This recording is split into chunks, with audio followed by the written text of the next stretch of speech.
Hello guys and welcome to my YouTube channel. तो आज मैं आपको सॉल्व कराने वाली हूँ जेई एडवांस के कुछ पीवाईक्यू जो कि आपकी प्रेपरेशन को एकदम बूस्ट करेंगे और आपकी आने वाले एग्जाम के लिए बहुत ही हेल्पफुल होंगे।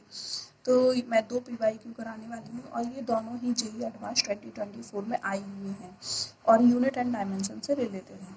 तो जो पहला प्रॉब्लम है वो क्या है, the dimensions of a cone are measured using a scale with a least count of 2 millimetre, the diameter of a base and height are measured to be 20 centimetre, the maximum percentage error in the determination of volume. तो यहाँ पर क्या है, यहाँ पर हमें least count दिया हुआ है, डायमीटर ऑफ बेस जो मीन्स जो यहाँ पर जो कॉन है उसका हमें डायमीटर दिया हुआ है बेस का, तो हम इसे रेडियस में कन्वर्ट कर लेंगे।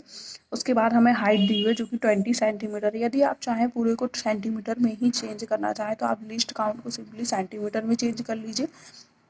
अदरवाइज आप पूरे को मिलीमीटर में सॉल्व करना चाहें तो आप यहाँ पर 20 सेंटीमीटर को 200 मिलीमीटर और R is equal to 10 centimetre को 100 मिलीमीटर मीन्स सिंपली यदि सेंटीमीटर को मिलीमीटर में कन्वर्ट करना चाहें तो 10 से मल्टीप्लाई कर देंगे। उसके बाद हमें यहाँ पर जो है इसका जो वॉल्यूम होगा वो उसका formula 1/3 pi R square H होता है। अब यदि हमें इसमें मैक्सिमम परसेंटेज एरर डिटरमाइन करनी है तो उसके लिए फार्मूला क्या होगा, delta B upon B multiply by 100 is equal to 2 delta R upon R multiply by 100 plus delta H upon H multiply by 100।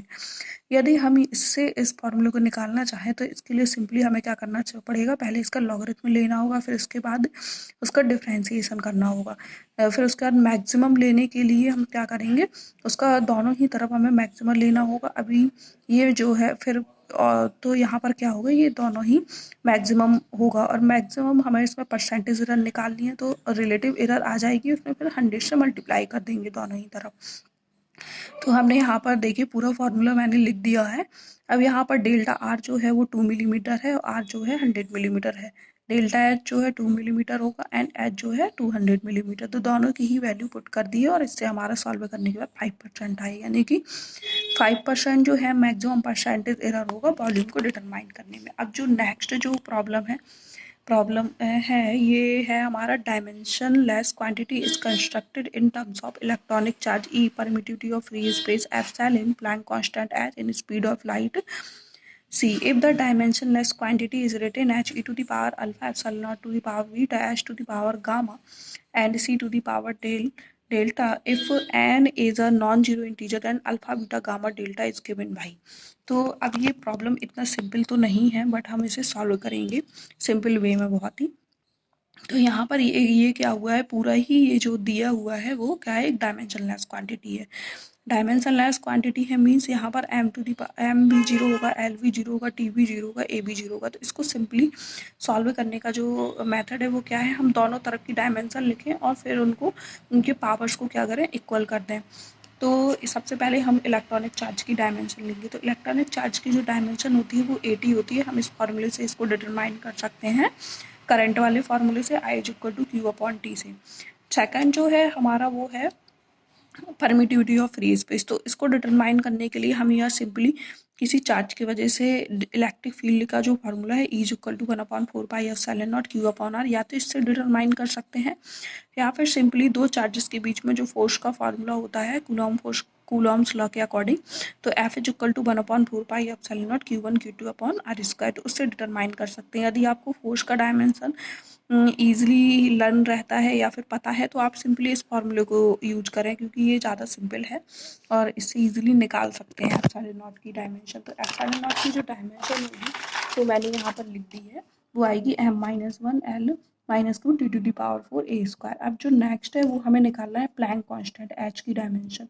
तो इसको निकालने के लिए हम जो एनर्जी का फार्मूला होता है E is equal to H nu, तो या फिर E is equal to H C upon lambda, उससे सिंपली इस एच की जो डायमेंशन है वो आएगी M H is equal to M L square T-1।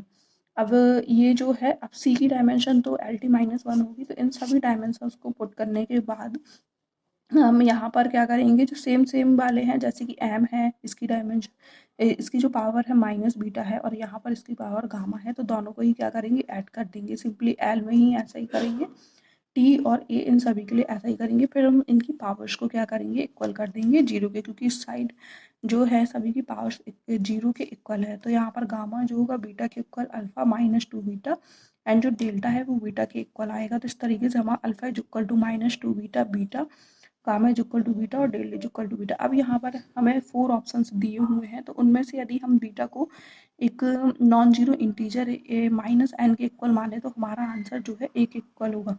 N मानने पे कोई आंसर जो है कि ऐसा कोई आंसर यहाँ पर दिया नहीं हुआ है जिससे कि हम मैच कर पाएँ, तो ये वाला आंसर बेस्ट फिट है। तो इससे यही इसका आंसर भी है। तो 2n minus N minus N minus N, तो ये अल्फा बीटा गामा और डेल्टा की वैल्यूज होंगी। Thank you very much. Please share and subscribe my YouTube channel for further updates.